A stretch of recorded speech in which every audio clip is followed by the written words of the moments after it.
नमस्कार। मेरे चैनल में आप सभी का बेहद स्वागत है।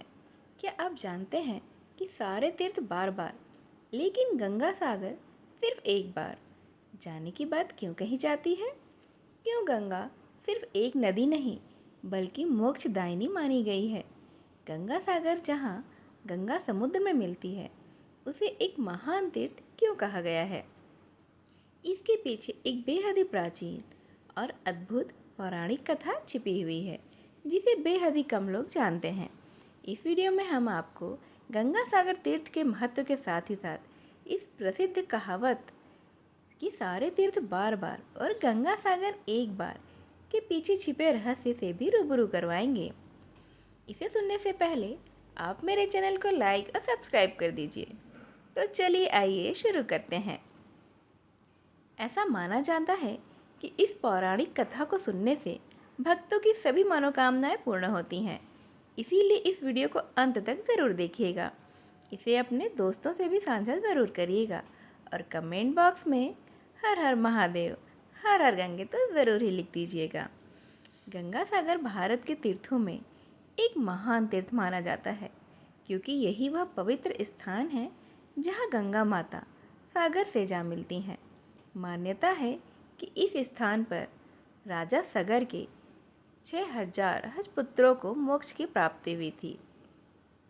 यहाँ मकर संक्रांति के अवसर पर एक विशाल मेले का भी आयोजन किया जाता है जहाँ पर लाखों श्रद्धालु पवित्र गंगा नदी में स्नान के लिए एकत्रित होते हैं और मान्यता है कि इस दिन गंगा सागर में स्नान करने से 100 अश्वमेध यज्ञ और 1000 गांवों का दान करने के बराबर पुण्यों के फल की प्राप्ति होती है।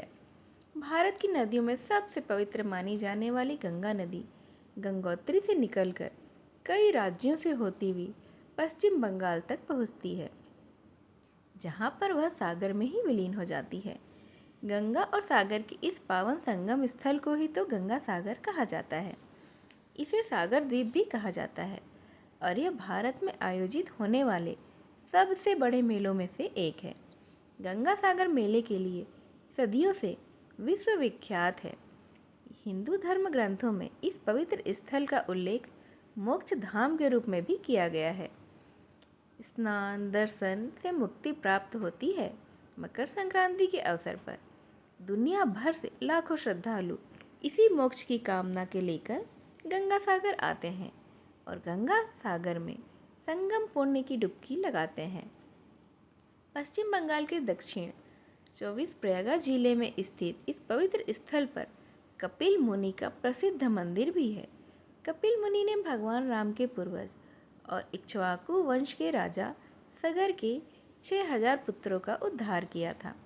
मान्यता है कि मकर संक्रांति पर गंगा सागर में स्नान करने से मोक्ष का मार्ग प्रशस्त होता है और यह तीर्थ यात्रा सैकड़ों तीर्थों की यात्रा के समान ही पुण्य प्रदान करती है। और ऐसा भी कहा जाता है कि हर कोई गंगा सागर की यात्रा तो नहीं कर पाता है और यही सत्य एक प्रसिद्ध लोक कहावत में भी प्रकट होता है कि सारे तीर्थ तो बार बार लेकिन गंगा सागर सिर्फ एक बार। हालांकि ये कहावत उस दौर की है जब गंगा सागर पहुंचना अत्यधिक ही कठिन हुआ करता था और इसे एक दुर्लभ तीर्थ यात्रा मानी जाती थी। लेकिन आधुनिक परिवहन और संचार सुविधाओं के विकास के कारण अब यहाँ आना पहले से कहीं अधिक सुगम और सुलभ हो गया है। ऐसी मान्यता भी है कि ऋषि मुनियों के लिए गृहस्थ आश्रम या पारिवारिक जीवन वर्जित होता है, लेकिन भगवान विष्णु के अनुरोध पर कांडर्भ ऋषि जो कपिल मुनि के पिता थे उन्होंने गृहस्थ जीवन स्वीकार किया। हालांकि उन्होंने इसके लिए एक शर्त भी रखी कि भगवान विष्णु को उनके पुत्र के रूप में ही अवतरित होना होगा। भगवान विष्णु ने यह शर्त स्वीकार कर ली। कपिल मुनि के रूप में उन्होंने जन्म लिया, इसीलिए उन्हें भगवान विष्णु का अवतार माना जाता है। आगे चलकर गंगा और सागर के संगम स्थल पर कपिल मुनि ने अपना आश्रम भी स्थापित किया और घोर तपस्या करने लगे। इसी दौरान राजा सगर ने अश्वमेध यज्ञ का आयोजन किया। इस यज्ञ की परंपरा के अनुसार यज्ञ के अश्व को स्वतंत्र रूप से छोड़ दिया गया और वह विभिन्न राज्य से होकर गुजरने लगा और प्रथा के अनुसार जिन राज्यों से यह अश्व गुजरता उन्हें राजा सगर की अधीनता स्वीकार करनी पड़ती थी। यदि कोई राजा इन घोड़ों को रोकता तो उसे युद्ध के लिए तैयार करना पड़ता था। राजा सगर ने यज्ञ अश्व की रक्षा के लिए अपने 6000 पुत्रों को उनके साथ भेजा था, लेकिन अचानक यज्ञ का जो अश्व है वह गायब हो गया। जब सगर पुत्रों ने अश्व की खोज की तब वह कपिल मुनि के आश्रम में मिला। यह देखकर सगर पुत्र बेहद ही क्रोधित हो गए और साधना में लीन कपिल मुनि को अपशब्द कहने लगे।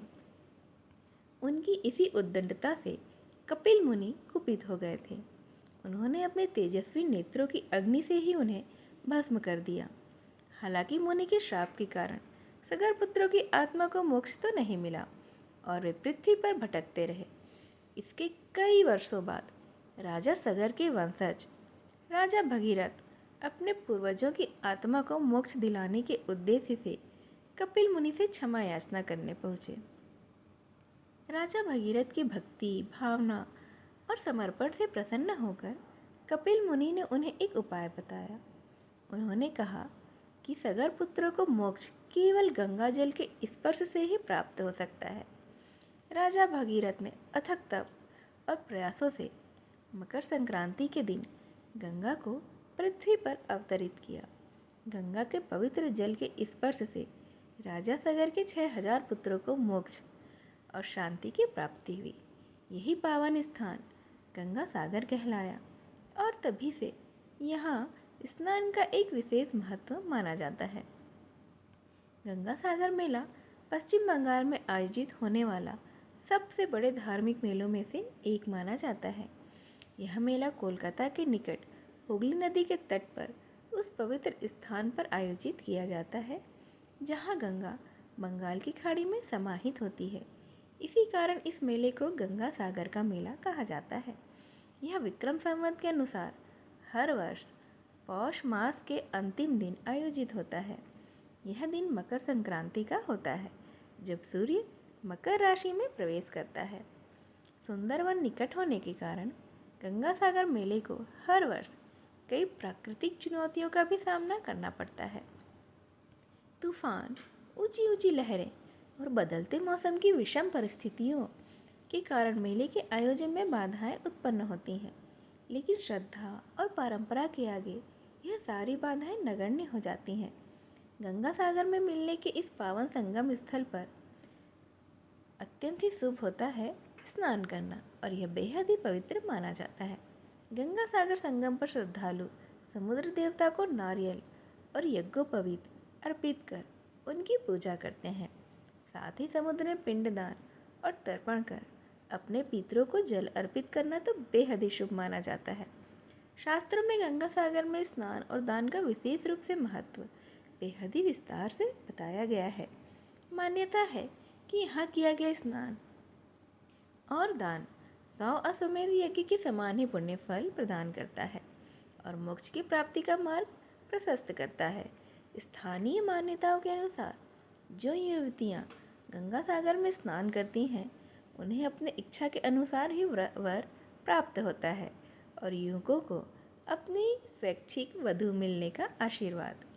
स्नान और अनुष्ठान संपन्न करने के बाद सभी श्रद्धालु कपिल मुनि के आश्रम की ओर प्रस्थान करते हैं और श्रद्धा भाव से उनकी मूर्ति की पूजा अर्चना करते हैं।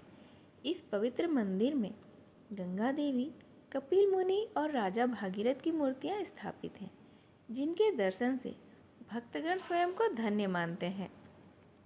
तो यह थी गंगा सागर तीर्थ की अद्भुत कथा, जिन्हें हमने आपको बेहद ही संक्षेप रूप में समझाने की कोशिश की है।